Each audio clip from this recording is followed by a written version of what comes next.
warahmatullahi wabarakatuh. Alhamdulillah alladzi ja'ala al-laila wan nahara khilfatan liman arada an yadhakkara aw arada syukura. Asyhadu an la ilaha illallah wahdahu la syarika lah wa asyhadu anna sayyidana Muhammadan abduhu wa rasuluhu la nabiyya ba'dah. Allahumma shalli wa sallim ala abdika wa rasulika sayyidina Muhammadin sayyidil awwalin wal akhirin wa ala alihi wa ashabihi alladzi tamassaku bi sunnatihi wa sunnatil khulafa'ir rasyidin al mahdiyyin. Amma ba'du, subhanaka la ilma lana illa ma 'allamtana innaka antal alimul hakim. Rabbi shrah li sadri wa yassir li amri wahlul 'uqdatam min lisani yafqahu qawli. Allahumma iftah alaina futuhal arifin wa faqqihna fid din wa 'allimna ta'wil wahdina ila sawa'is sabil. Amin ya rabbal alamin. Bapak Ibu hadirin jemaah majelis zikir dan syair munajat al-hidayah yang insyaallah kita semua selalu dirahmati oleh Allah Subhanahu wa taala. Segala puji bagi Allah yang masih memberikan kita nikmatul iman wal Islam, sehat wal afiat, nikmat waktu dan umur sehingga di hari ini kita sudah berada di hari ke-7 daripada bulan Rajab, bulan yang penuh dengan kemuliaan. InsyaAllah mudah-mudahan kita diberikan Allah Subhanahu wa taala keberkahan di bulan Rajab ini, dan Allah berikan juga keberkahan di bulan Sya'ban, dan Allah sampaikan kita ke bulan Ramadan. Bapak Ibu yang dirahmati Allah, sebagaimana kita ketahui bahwa di bulan Rajab ini ada satu peristiwa yang besar, yaitu peristiwa Isra wal Mi'raj Nabi besar Muhammad sallallahu alaihi wasallam. Isra dan Mi'raj ini merupakan hadiah yang terbesar yang diberikan oleh Allah Subhanahu wa taala kepada baginda Nabi besar Muhammad sallallahu alaihi wasallam. Peristiwa Isra dan Mi'raj ini tidaklah memberikan sesuatu dari dakwanya Rasulullah. Jadi tidak setelah Isra Mi'raj terus dakwanya Rasulullah dimudahkan Allah, tidak. Tapi Isra Mi'raj ini hanya Allah akan mempertebal keimanan dari baginda Nabi besar Muhammad sallallahu alaihi wasallam. Karena di dalam Isra dan Mi'raj ini Allah tunjukkan linuriyahu min ayatina. Allah menunjukkan tanda-tanda kebesarannya kepada siapa? Kepada baginda Nabi besar Muhammad sallallahu alaihi wasallam. Sehingga setelah peristiwa Isra dan Mi'raj, Rasulullah menjadi kuat keimanannya dan tidak lagi ragu menghadapi segala macam halangan dan rintangan. Dan Isra dan Mi'raj ini adalah hadiah dari Allah, tidak serta-merta didapatkan oleh Rasul. Jadi sebelum Isra Mi'raj itu Rasul diuji dulu. Jadi kita ini kalau hidup ini diuji dulu baru dapat hadiah. Jadi kalau ujian banyak dalam kehidupan itu memang ya sudah risikonya hidup. Kalau tidak galak diuji ya tidak usah hidup. Apalagi ngaku beriman, ya. Ahasiban nas ayatraku ayyakulu amanna wa hum la yuftanun. Apakah kita mengira bahwa kita ya mudah-mudah mengaku aku beriman. Aku beriman, tapi kalau diuji sedikit oleh Allah terbang imannya. Ya, aku beriman, buka HP, ada cerita-cerita maksiat, terbang imannya. Nah, makanya anak walaupun mak mano dibagikan kopian itu ya, amalan bulan Rajab. Jadi kalau nak ngamalkannya muka ini. Kalau muka HP banyak godaan kakek. Ya. Kalau muka HP terlalu banyak godaan. Kita lagi ngaji lagi banyak godaan. Ya. Begitu lagi ngaji, tahu-tahu ada liwat lintasan berita terjadi kecelakaan di Jalan Petran. No, pagak sinilah. Laju muka.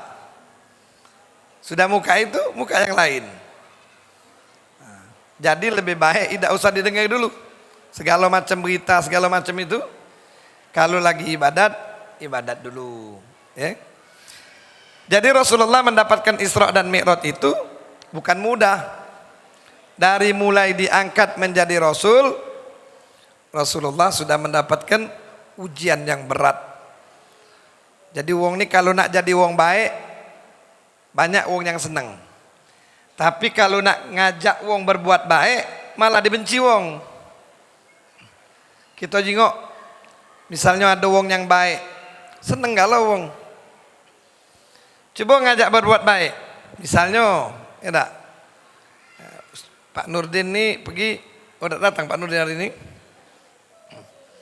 Pak PI misalnya, pergi majelis. Pergi ke majelis, wong nyingok, "Oi, Masya Allah PI itu pergi terus ke majelis." Seneng wong. Begitu ngajak wong, "Pak, yuk kau ini pergi ke majelis." "Ay, lajulah." Minggu depan ngajak lagi. Wong ini banyak gawi, akhirnya jadi musuh. Wong yang diajak tadi bukannya baik, jadi musuh. Tapi kalau kita berbuat baik, wong banyak senang. Tapi kalau ngajak wong untuk berbuat baik, wong tidak demen. Cobalah kita nyumbang, senang wong, oh bolehlah. Beliau tuh nyumbang terus tiap celengan liwat. Ya kalau celengan liwat tuh memang jangan dilewatkan. Kalau celengan lewat, jangan dilewatkan. Artinya kita sudah melewatkan peluang surga.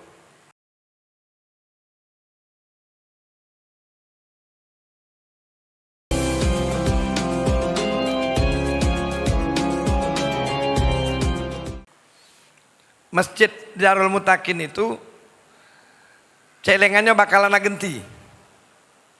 Genti dengan apa? Ringgo-ringgo mini.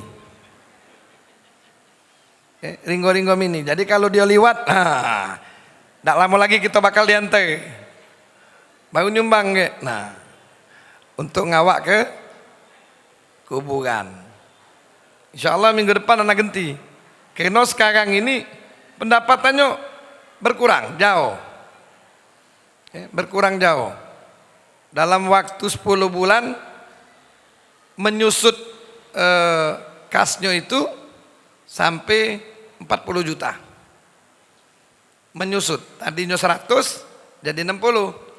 Padahal anak lagi nak beli tanah di sebelah Masjid Darul Mutakin itu. Sebelahnya ada yang nak jual tanah. Jadi nak perlu duit, sudah janji nak DP 100. Tahu-tahu nyingok dana tinggal 60. Nah kalau macam itu jangan celengannya kita ganti baik kakek.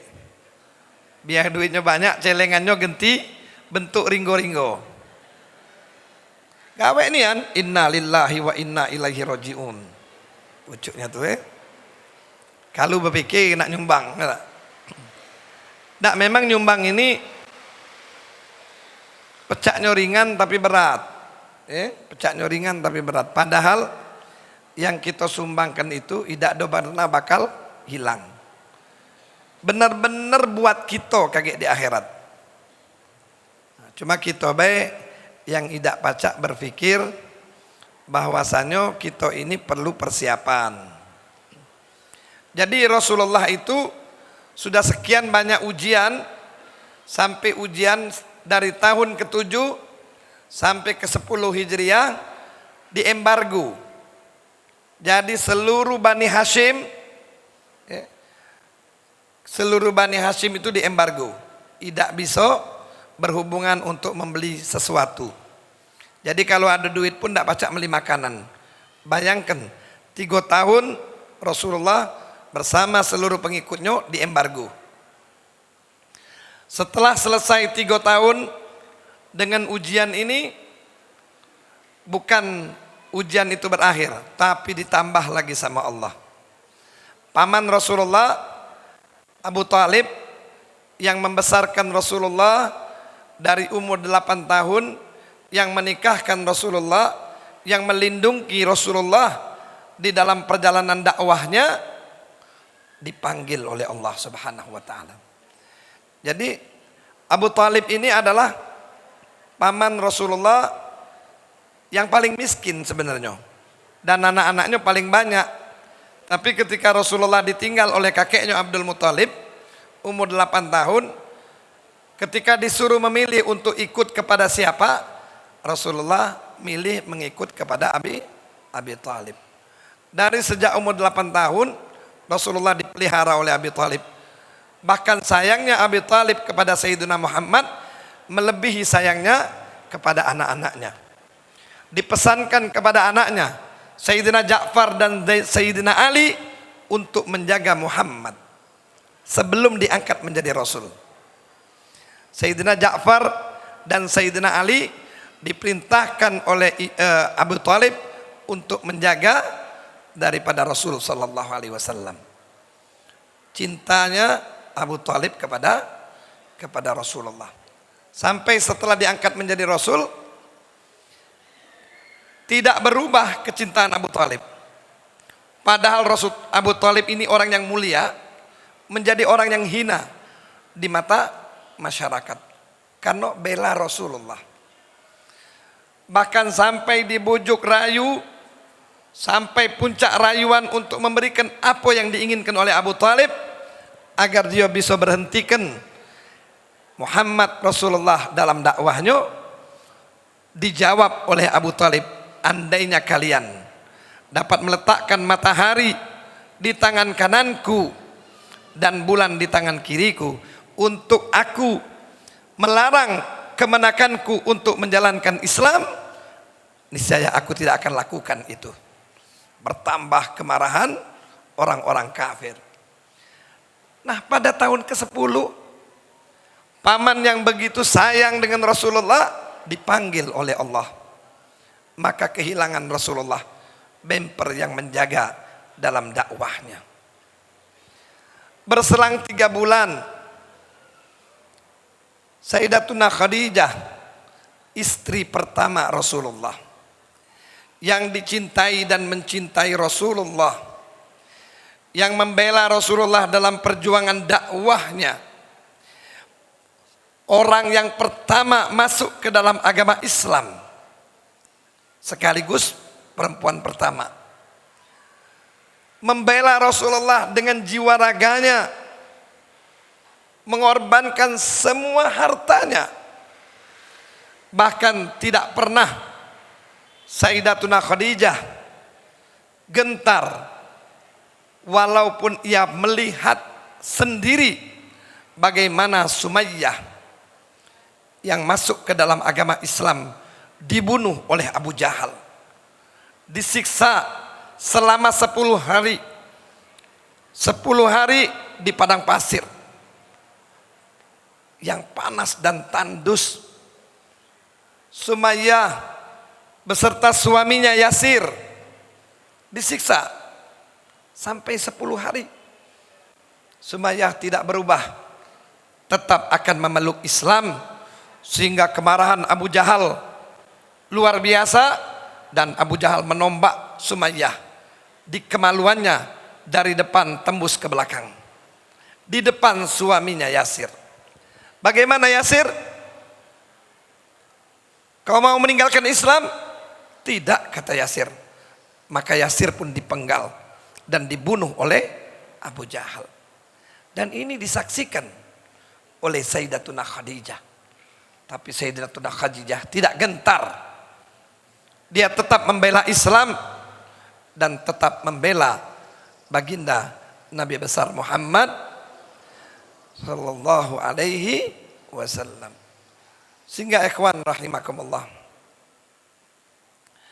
sampai 3 bulan setelah wafatnya Abu Thalib, Sayyidatuna Khadijah pun istri yang sangat dicintai oleh Rasulullah dipanggil oleh Allah Subhanahu wa taala. Menangis Sayyidatuna Khadijah berkata kepada Rasulullah, "Wahai Rasulullah, wahai suamiku, maafkan aku kalau selama ini aku belum bisa memberikan yang terbaik untukmu. Maafkan aku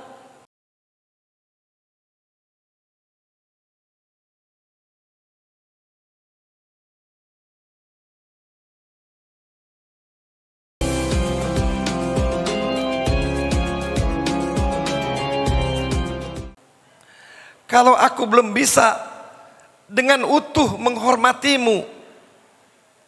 Dan maafkan aku karena saat ini aku tidak bisa lagi membantumu.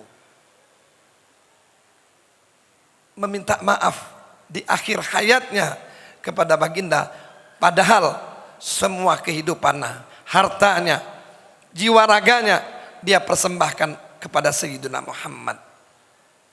Menangis sampai terakhir ia ucapkan, kalaulah tulang belulangku ini dapat engkau jual untuk membantu dakwahmu, silakan engkau jual tulang belulangku ini. Rasulullah pun menangis mendengar ucapan seorang istri yang begitu luar biasa. Luar biasa. Dan setelah itu Sayyidatuna Khadijah mengatakan kepada Rasulullah, tolong panggilkan putriku. Ada sesuatu yang ingin kusampaikan kepadanya. Lalu dipanggil Sayyidatuna Fatimah. Lalu Fatimah mendekatkan telinganya ke bibir Sayyidatuna Khadijah ibundanya. Dengan sisa-sisa tenaga Sayyidatuna Khadijah mengatakan, wahai putriku, sesungguhnya aku takut dengan siksa kubur. Aku menginginkan agar aku dibungkus dengan sorbannya ayahmu Rasulullah. Tapi aku malu ingin mengatakannya. Bayangkan, untuk meminta sorban suaminya, Sayyidatuna Khadijah tidak mampu menyampaikannya. Karena Sayyidatuna Khadijah tahu apapun yang berhubungan dengan Rasulullah akan menghindarkan kita dari siksa kubur.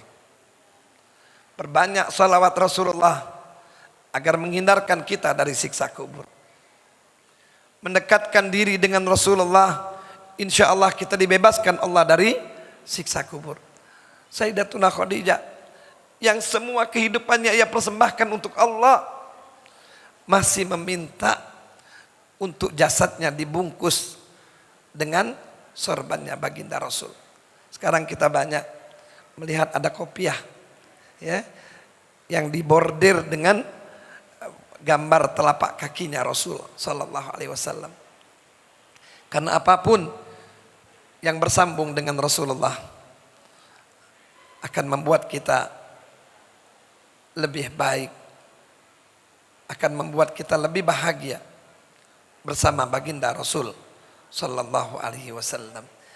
Dan setelahnya Rasulullah pun mendapatkan satu ujian lagi yang jauh lebih besar, yang selama dihadapi oleh Rasulullah, Rasulullah mendapatkan ujian lagi, insya Allah Ahad yang akan datang kita akan teruskan di rumah Kemas Haji Abdul Halim Ali.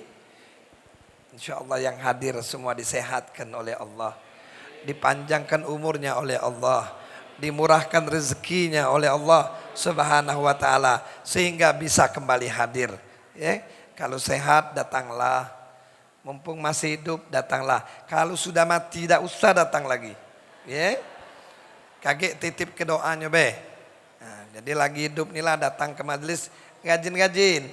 Ana seneng nih ana, bapak-bapak banyak nih. Seneng ana. Bahagia ana. Selama ini yang banyak tuh ibu be itu nah. Ana tuh tidak lemah, Uji wong Habib tuh. Rajin keno ibu-ibu be banyak. Ibu ini banyak puluh warisnya. Ya tak? Insyaallah mudah-mudahan Allah ketemukan kita di Ahad yang akan datang. Nah, Ahad yang sekali lagi balik lagi ke sini, insya Allah anak umroh. Nah, mudah-mudahan kakek ada diisi oleh Ustadz di sini, dan mungkin dan tanggal 29 Februari kita akan mengadakan peringatan Isra wal Mi'raj yang akan diisi oleh Ustadz Syukri. Beliau mungkin akan betul-betul menjelaskan tentang sholat, tentang kemuliaan daripada ibadah sholat tersebut. Insya Allah mudah-mudahan ibu bapak dipanjangkan umur bisa ikut hadir. Siapa nak tasmiyah boleh, ada yang nak akad nikah Pak Zamhari boleh, yang nak akad nikah. Tapi yang dudo atau yang bujang, yang sudah punya bini jangan. Kaget ribut di majelis nih. Ya, yang dudo atau yang bujang. Jangan kaget PI nak naftar pula. Ya, kalau gunting tuh tergunting di kuping kaget. Ya, insya Allah mudah-mudahan Ana minta tolong kalau seandainya Bapak Ibu tidak keberatan untuk memberikan sumbangan. Karena tidak lemak kita kalau acara tidak ada kati konsumsi paling tidak lah docak senek kemarin Jadi minimal ibu-ibu, bapak-bapak ngenjuk 5.000. Kalau lebih bagus. Kalau 5.000 berarti untuk beli makanan dia dewe. Alhamdulillah. Kalau lebih berarti mayari wong. Yang tidak katik tidak usah ngenjuk. Melok datang be. Yang tidak katik melok doa. Jangan tidak datang itu be. Ana minta mudah-mudahan siapa tahu kalau lebih makanannya agak lemah, ya tak? Kaget disubsidi dikit lah oleh Pak Arif, mudah-mudahan. Yang nak subsidi jaturi, insya Allah mudah-mudahan Allah sampaikan kalau hajat kita, insya Allah diberikan kesehatan zahiran wa batinan, dan Allah senantiasa berikan kasih sayangnya kepada kita. Ya Arhamar Rahimin, Ya Arhamar Rahimin, Ya Arhamar Rahimin, farrij 'alal muslimin. Ya Arhamar Rahimin, Ya Arhamar Rahimin, Ya Arhamar Rahimin, farrij 'alal muslimin. Ya Rabbana ya Karim, Ya Rabbana ya Rahim, Antal Jawadul Halim, wa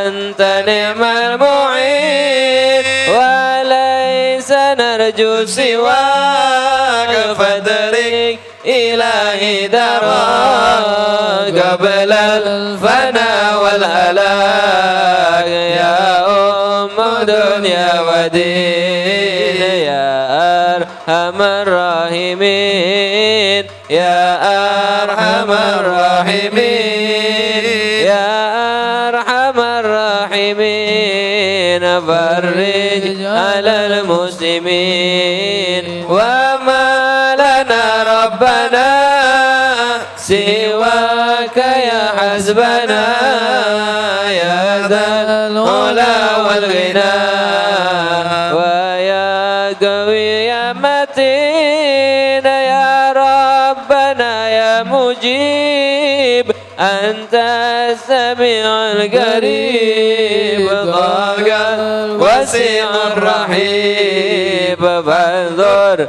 ilal mu'minin. Ya Arhamar Rahimin, Ya Arhamar Rahimin, Ya Arhamar Rahimin, farrij 'alal muslimin. Thumma salat wa salam ala syafi'il anam wal ali ni'mal kiram wa sahbi wa tabi'in.